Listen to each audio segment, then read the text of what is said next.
saudara-saudara diberkati oleh Tuhan kita Yesus Kristus. Pada pagi hari ini, setiap kita yang datang di hadapan Tuhan adalah anak-anak Tuhan, hamba Tuhan yang berbahagia dan yang sudah meluangkan waktu untuk mendengarkan kebenaran firman Tuhan.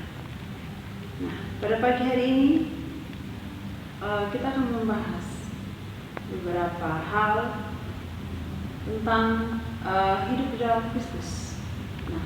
Namun sebelum itu, mari kita membuka Alkitab kita masing-masing yang terdapat di dalam Kolose pasal yang kedua ayat yang ke-7. Kolose pasal yang kedua ayat yang ke-7 di atas perikop kepenuhan hidup di dalam Kristus. Hendaklah kamu berakar di dalam Dia dan dibangun di atas Dia. Hendaklah kamu bertambah teguh dalam iman yang telah diajarkan kepada kamu, dan hendaklah hatimu melimpah dengan syukur. Amin buat pembacaan kebenaran firman Tuhan. Setiap orang pasti mau hidup di dalam Kristus. Setiap orang pasti mau berjuang agar hidupnya itu dipersembahkan hanya untuk Tuhan. Setiap orang pasti ingin kehidupannya itu hari-hari, hari lepas hari, hanya ingin melakukan apa yang diinginkan oleh Tuhan. Tetapi terkadang ada juga beberapa hal yang menghambat agar kita hidup dalam Tuhan.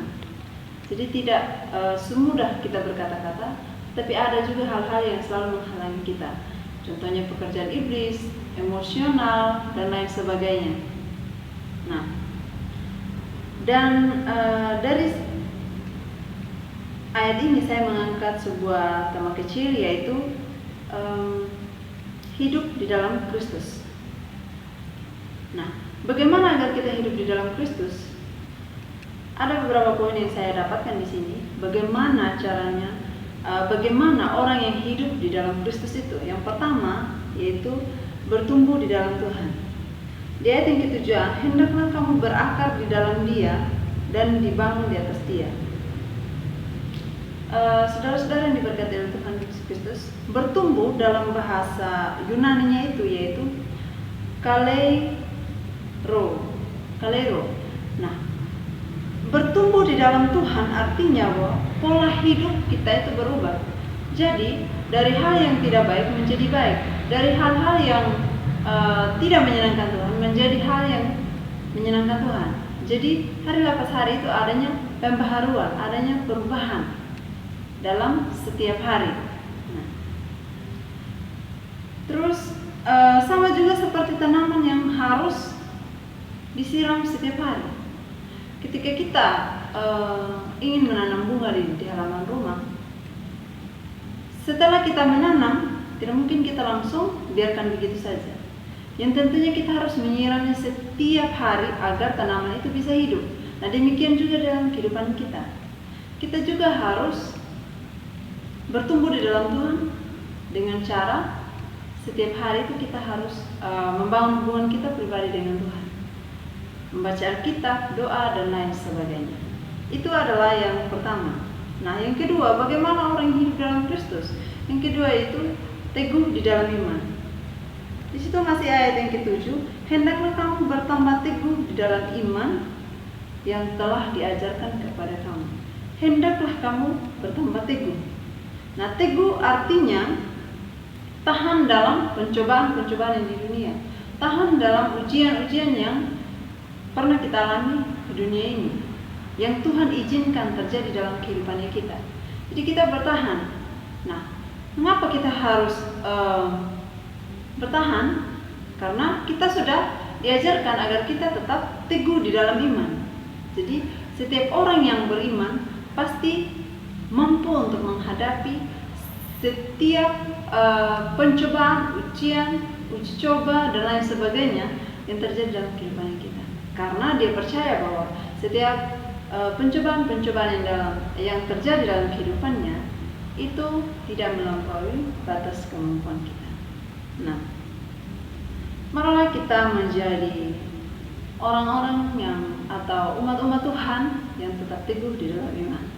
Nah, yang ketiga, bagaimana orang yang hidup dalam Kristus, yaitu melimpah dengan syukur. Ayat yang ke-7 B di situ, Hendaklah kamu bertambah teguh dalam iman dan yang telah diajarkan kepada kamu, dan hendaklah hatimu melimpah dengan syukur. Melimpah dengan syukur artinya hidup apa adanya, bersyukur dengan apa yang dia miliki, tidak mengeluh berlebihan dan tidak khawatir berlebihan. Orang yang bersyukur dalam kehidupannya, pasti dia segala sesuatu yang dia miliki itu adalah cukup bagi dia. Dia tidak melihat hal-hal di luar dari dia. Dia tidak melihat orang lain. Contoh kecilnya cara berpakaian orang lain yang mengikuti tren-tren pada saat ini. Dia tidak mengikuti hal-hal seperti itu. Jadi dia hidup dengan bersyukur. Jadi dia hidup apa adanya. Dia tidak hidup melihat orang lain. Dan juga dia tidak mengeluh dalam kehidupannya. Dia tidak memperbanyak mengeluh. Karena orang yang bersyukur, yang pastinya apa yang dia miliki, itu yang dia akan syukuri. Dan juga apa yang dia miliki, itu dia mensyukurinya. Dan orang yang bersyukur tidak mungkin memperbanyak mengeluh. Dan marilah kita menjadi orang-orang yang bersyukur dengan apa yang kita miliki, dan marilah kita tetap menjadi orang yang mau bertumbuh di dalam Tuhan, berjuang, dan marilah kita tetap teguh di dalam iman serta melimpah dengan syukur. Jadi ada 3 poin yang saya bagikan bagaimana orang yang hidup dalam Kristus, yaitu yang pertama bertumbuh di dalam Tuhan, dan yang kedua teguh di dalam iman, dan yang ketiga melimpah dengan syukur. Amin buat kebenaran firman Tuhan. Kiranya Tuhan Yesus memberkati kita semua. Shalom.